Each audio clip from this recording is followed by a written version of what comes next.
Thank you for joining me, and if you are new, welcome. And if you are old, thank you for coming back. Today we are going to do Q&A any day. My name is Dave Phillips, and I am the owner and training director at MDW K9. You can find us online at www.mdwk9.com.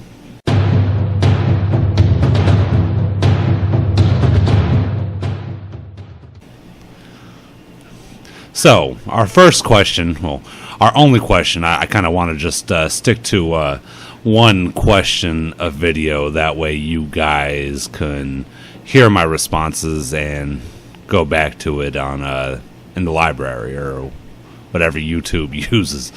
But the question comes from Jackie, and Jackie asks or states, it's not really a question, but it's a statement, and I put my 2 cents in it. She says, I hate when my boyfriend does anything with our dog. He refuses to use the German commands his trainer and I use.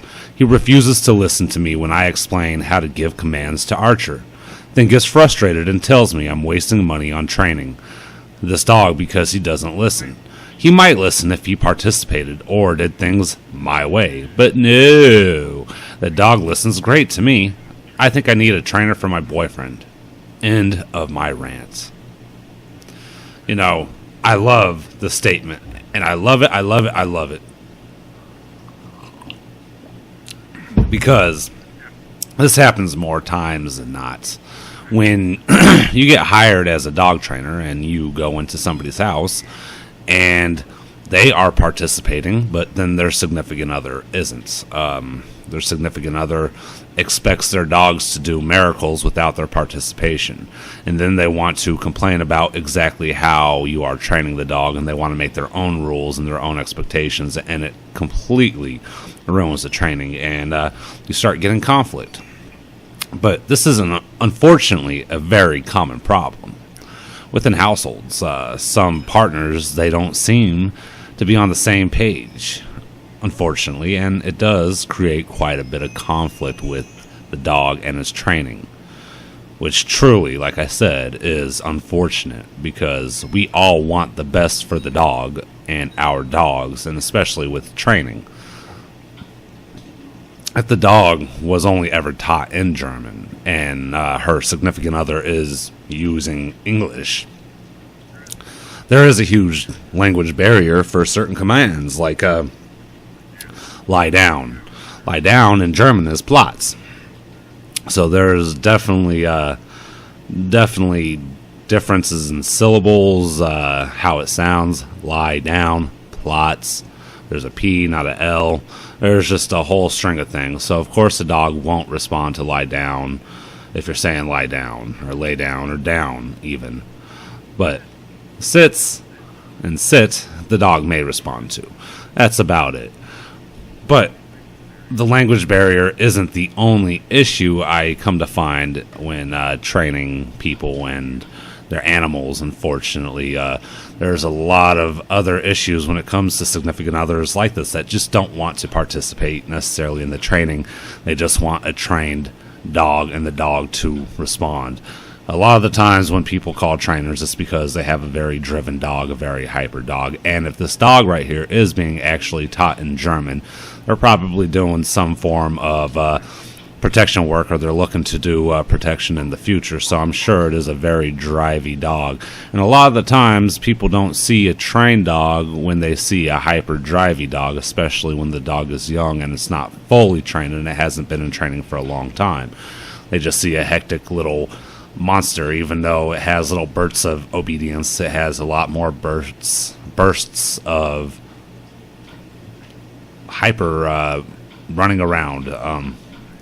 I do believe that it goes deeper for this couple than just the language barrier. I believe it also reflects on how the significant other responds and respects that dog. It is sad, yet it is reality. A lot of the time, one person bonds with the dog more than the other person in the house. And the other person just cannot understand the infliction that other person has, or that bond that they have with each other.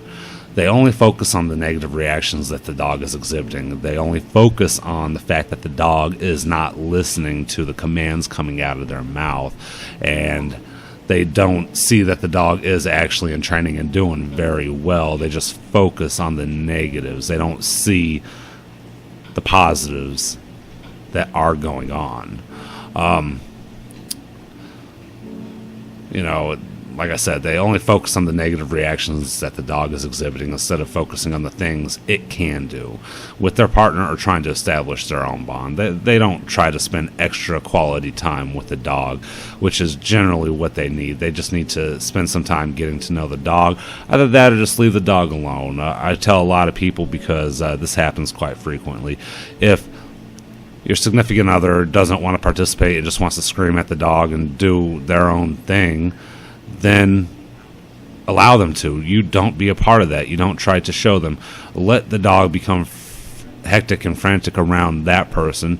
You just go walk into the other room. You go watch some shows and let them have that conflict. I mean, it's not worth yelling and fighting and burdening your relationship in the household, because that will stress the dog out too.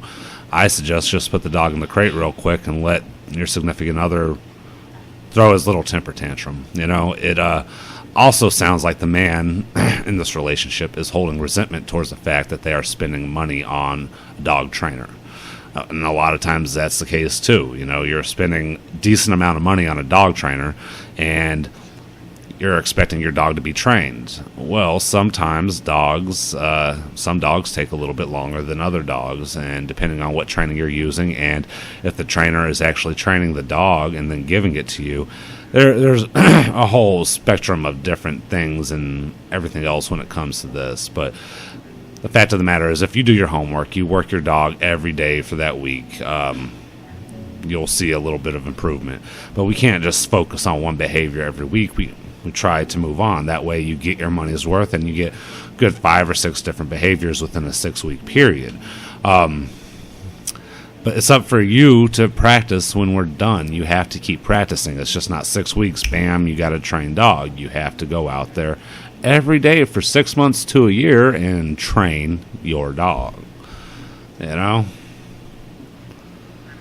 training a dog, it is about building relationships. Without one's participation, there is no way you can work on building a relationship. There's no way you can build a relationship without participating in relationship building exercises.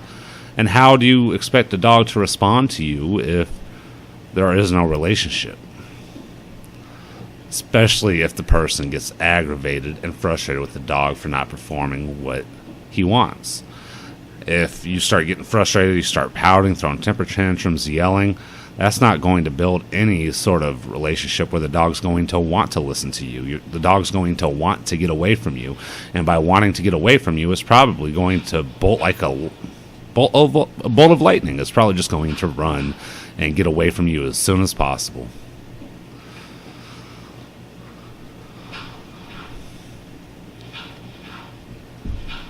Well, in conclusion, if you want your training to go smoothly, either everybody needs to be on the same page and participate exactly the same, or your significant other just needs to take a back burner from the dog. It's not his dog, and let him do his own thing. Just do not let him associate himself with your dog. It's simple as that. He doesn't need to be around and pet your dog. Heck, you could cuddle with your dog without having your boyfriend or your husband cuddle with your dog too. Well, anyways, that's it for now. I hope these videos get better. I'm planning on uploading plenty more, and we'll see how this lighting is today. I'm sure it's horrible because I'm using this little GoPro during the daytime. Anyways, you guys have a blessed day. If you liked what you saw, please subscribe for more videos. And that was my little son. I wish he would wear a shirt and possibly wash his face before he did that. But if you guys liked what you saw, please subscribe or like the video. Share it around. You guys have a great day, and I'll see you next time. Bye!